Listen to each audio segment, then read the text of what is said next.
This is Jessica Aune in Psych 512 presenting Reading Summary Week 3 for Liberty University. Originally, God made distinctions between peoples using family, tribe, and nation, and this is demonstrated throughout the book of Genesis. Man has distorted this through condemnation of various groups by prescribing inadequacies based on perceived or actual differences within the group. In social interactions, people assess others. Individuals can assess multiple identities simultaneously. This enables the verification of the safety of the situation or a person. However, it can lead individuals to quickly stereotype. These abilities to assess others serve as gateways for discrimination, racism, sexism, ageism, ableism, and other isms. This slideshow will discuss the development of social identity, stereotypes, racism and other isms, intergroup relationships, and self-control. Social identity. Our group membership gives us security, provides identity, and shapes how we view others. Groups usually start as an extension of the family of origin. These can be school groups, faith groups, and extended family. At some point, we make groups of choice. An example is provided by Shepard and Sig in their study to discuss music preference groups based on genres. They endeavored to see if music preference was tied to self-esteem. They were not able to exclusively tie it to self-esteem. However, they noted that there are gender differences on music preference. In groups of choice, chosen groups usually give way to favoritism, which means they allocate resources to their in-group members as opposed to out-group members. In social identity, there are times when there are groups assigned to an individual. They give status, and an individual is grouped by something other than their preferences. In these groups, there is usually lack of mobility. There's also a negative connotation associated with membership. Bashir and others conducted experiments to determine whether stereotypes impact social justice attitudes and activities in individuals. They chose a typical feminist and a typical environmentalist. They assigned attributes to each of these groups, these stereotypes. And then in one study, they allowed individuals to assign attributes and adjectives to each of these groups. Then they discussed using journal articles about or articles about an individual, and in all of this they were able to determine that attitudes and actions were influenced when it involved like a typical environmentalist or a typical feminist stereotype, and they were negatively influenced in such a way that social justice was impeded based on the attitudes towards these stereotypes. However, interestingly, this was less so when it was a non-typical feminist and a non-typical environmentalist. Stereotypes are defined as a set of ideas about a group. They usually have common qualities. It can lead to objectifying a particular group by granting them a stereotype, and objectifying just dehumanizing them, making them objects as opposed to humans. Usually the stereotype generalizes a group and gives them a sense of sameness, that there's no distinction between the members of the group. It's usually often negative, and it is persistent. Stereotypes can be based on gender, ethnicity, orientation, faith, and occupation. The impact is usually negative and can affect performance in both physical and mental areas. It can be long-lasting and it can affect the health and well-being over time of individuals given these stereotypes. It can also lead to racism and other isms, negative biases, and discrimination. Racism is defined as a false notion of other, as less than. And again, it can be part of that objectification where the individual is not human based on the racist identification. And this is usually racism is usually identified by skin color or ethnic background. Carrillo and others in the theory textbook talked about relative deprivation. Relative deprivation had to do with feeling compelled to treat someone poorly because of the idea that they weren't content, that there was not enough either material resources or personal resources, and blaming another for that. Status does not always translate to contentment. Those of low status can be content, and those of high status can be very discontented.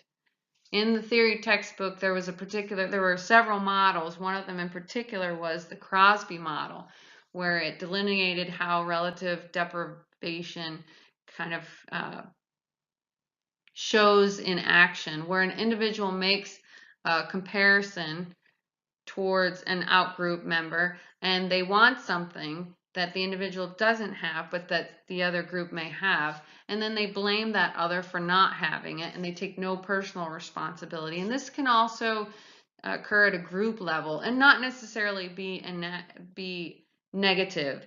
So at a group level, it would be that an individual can see a disparity between their group and another group, and they want something that they do not have, and they blame that other for not having it, and they can enact changes in order to get the status or the possession.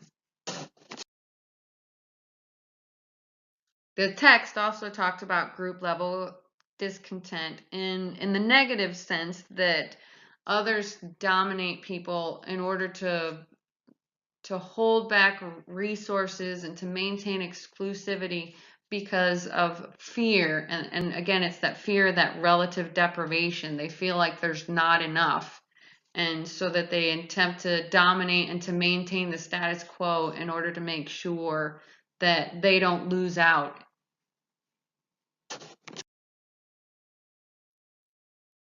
Intergroup relationships are relationships across groups, and they can be used to promote well-being and to lessen stigma and to lessen the impact of stereotypes and to lessen acts of discrimination towards others. In the text, there were specific conditions that made intergroup relationships more profitable and that achieved the goals of lessening discrimination against others and prejudicial attitudes. And that was when the groups worked together and that they were on equal status. So it wasn't an in-group versus an out-group. It was like a mix, and that they all had equal status and they worked towards a common goal. And they talked about that in a classroom environment where they would mix students, you know, in genders and in skin colors and ethnicities, and each individual would hold a piece to the puzzle in order to achieve a common goal. And this increased academic achievement and increased positive attitudes towards working with those other groups. However, there is a pervasiveness of stereotypes when an individual will have a friend or an association of an outgroup, and they will sort of mentally make the decision that this individual is an exception to the stereotype. Crispin Maitner, also in the theory textbook, discussed how changing a context can change the results in the sense that when dominant groups are taken outside of their group and made to operate in a context, again, of like that equal status, and they could translate it into less fixed interpretations of a situation or of an outgroup through immersion in that group and through appreciation in that group. And that they identified this because multiracial individuals already, they did a study where they delineated how multiracial individuals already hold varied points of view simultaneously, that it's less fixed for them because they operate in an in-group and in a dominant group and in a minority type group, and they can negotiate those relationships within and without and see the different points of view. And again, it's just less fixed.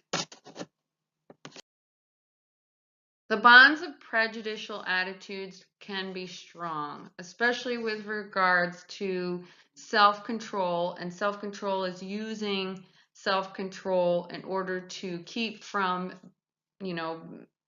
acting negatively towards another person, acting aggressively towards another person that's in an outgroup. So a conscious effort is required. The text talked about the conscious effort that is required. From a developmental perspective, Erickson discussed this in his psychosocial stages of development, where preschool-age children begin the process of learning to control their impulses and get that self-control, and they need to give in to authority figures and take on those ideals for themselves. The text elaborated how, of course, across the lifespan, that older people have less cognitive capacity for self-control, and that they're often kind of pinned out as being more discriminatory and more prejudiced because of their lack of mental capacity to even self-control, grant themselves self-control to not have those attitudes and not to participate in actions that are discriminatory. The text also related other challenges to our self-control. One of those is lack of sleep. And then there's the general lack of mindfulness when we go about our day very habitually and we don't take the time to think about what we're saying and to think about what we're doing and how we're acting towards another person. And of course, this is all made worse by busyness. Despite this, extended positive contact with outgroups can be really beneficial, because then there may be no outgroups when you have that extended positive contact. Social identities, as opposed to personal identities, can shape motives, attitudes, and actions. And group membership can provide powerful influences. However, if you combine that with cognitive abilities, the cognitive abilities to assess others really quickly, you get that basis for erroneous judgment and stereotyping and prejudicial attitudes and acts of aggression. From a Christian perspective, we are called to renew our minds. And this is to look at the distinctions between people in light of God's creation and the beauty and the multidimensionality of it, and not to look at it from the negative distinctions. We're commanded to exert self-control to eliminate those negative distinctions. And there are other verses where it talks about how there's no slave or free or Jew or Greek or male or female, for all are one in Christ Jesus. And we are called to love. We're not called to to look at others and to make derogatory remarks or to treat them unkindly based on the color of their skin or other distinctions, in the sense that we treat those distinctions as negative.